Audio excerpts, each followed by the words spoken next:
அந்த நீட் எக்ஸாமுக்கு வந்து ஹால் டிக்கெட் வந்து 2 நாளைக்கு முன்னாடி தான் என்ன செய்யணும்னு கேட்டிங்கன்னா கிடைக்கும்.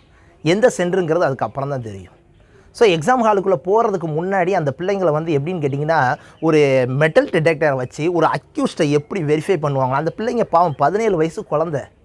அது டாக்டர் ஆகணுங்கிற கனவோடு வருது. டாக்டர் ஆகணும் கனவோடு வருது. அந்த பிள்ளையை நீங்கள் என்ன செய்கிறீங்கன்னா, ஹவு டு ட்ரீட், எப்படி ட்ரீட் பண்ணுறீங்க அப்படின்னு கேட்டிங்கன்னா, நீங்கள் வெரிஃபை பண்ணுங்கள். இன்றைக்கி டெக்னாலஜி எவ்வளவோ டெவலப் ஆகிடுச்சு. அந்த பிள்ளைங்களை ஒரு காப்பி அடிக்காமல் எக்ஸாம் எழுதணுங்கிறது மட்டும்தான் உங்களுடைய மோட்டிவாக இருக்கணும். அட் த சேம் டைம் அந்த பிள்ளை பீஸ்ஃபுல்லாக டெஸ்ட் எழுதணுங்கிறதும் உங்கள் மோட்டிவாக என்ன செய்யணும்னு கேட்டிங்கன்னா இருக்கணும். ஸோ அந்த பிள்ளைக்கு என்ன செய்யணும்னு கேட்டிங்கன்னா, எக்ஸாம் சென்டர் வந்து பார்த்திங்கன்னா ஒரு ஊர்லேருந்து இன்னொரு ஊரில் போய் எக்ஸாம் எழுது. First one.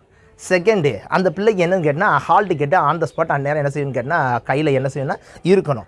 எக்ஸாம் சென்டர் அந்த பிள்ளைக்கு அந்த ஊர் வந்து ரொம்ப பழக்கப்பட்ட ஊர் கிடையாது. அந்த பிள்ளை அந்த ஊருக்கு அன்னைக்கு தான் போயிருக்கும்.